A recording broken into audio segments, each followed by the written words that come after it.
नमस्कार बच्चों, आज मैं आप लोगों के सामने शुक्र तारे के समान पाठ के लिखित प्रश्न के क्वेश्चन नंबर ख लेके आई हूँ। क्वेश्चन नंबर ख में पूछा है, निम्नलिखित प्रश्नों के उत्तर 50 से 60 शब्दों में लिखिए।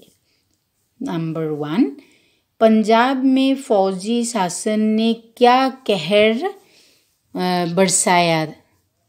उत्तर, पंजाब में फौजी शासन ने काफ़ी कहर बरसाया।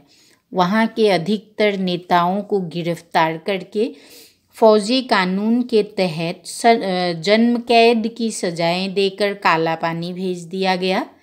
लाहौर राष्ट्रीय अंग्रेजी दैनिक पत्र ट्रिब्यून के संपादक श्री कालीनाथ राय को 10 साल की जेल की सजा मिली, मतलब दी गई।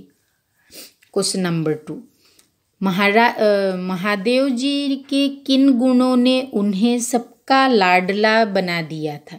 उत्तर, महादेव जी गांधी जी के पुत्र के समान थे। वे गांधी जी का हर काम करने में रुचि लेते थे।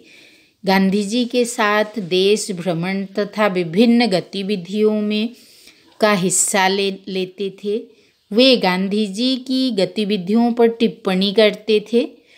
महादेव जी की लिखावट बहुत सुंदर और स्पष्ट थी। वे इतना शुद्ध लिखते थे कि उसमें मात्रा और अल्प विराम का भी अशुद्धि नहीं होती थी।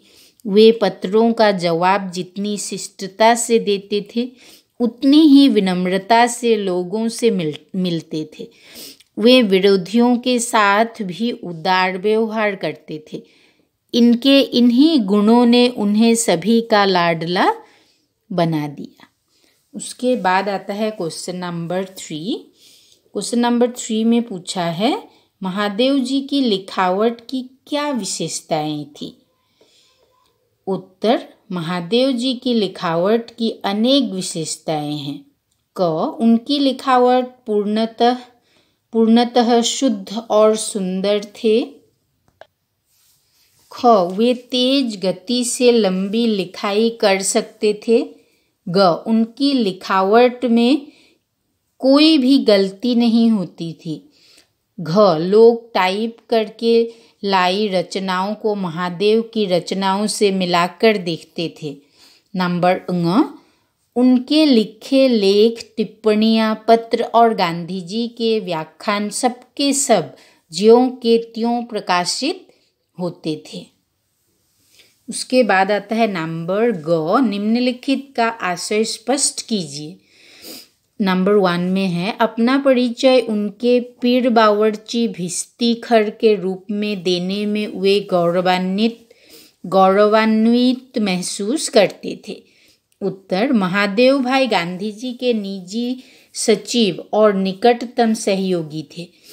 इसके बाद भी उन्हें अभिमान नहीं था।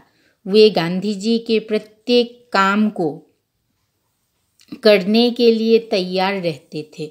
वे गांधी जी की प्रत्येक गतिविधि, उनके भोजन और दैनिक कार्यों में सदैव साथ देते थे।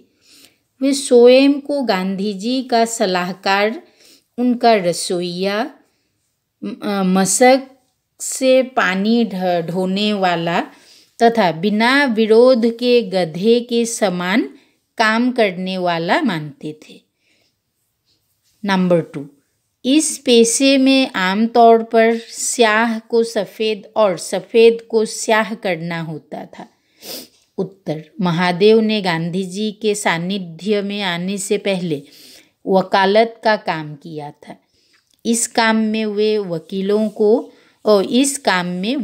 को अपना केस जीतने के लिए सच को झूठ और झूठ को सच बताना पड़ता है। इसलिए कहा गया है कि इस पेशे में स्याह को सफ़ेद और सफ़ेद को स्याह करना होता था।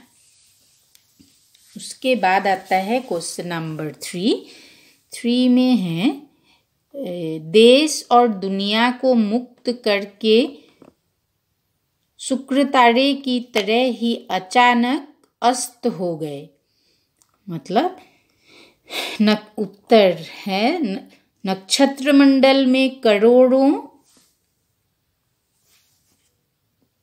करोड़ों तारों के मध्य शुक्र तारा अपनी आभा प्रभा से सभी का ध्यान अपनी ओर खींच लेता है, भले ही उसका चमक अल्प समय के लिए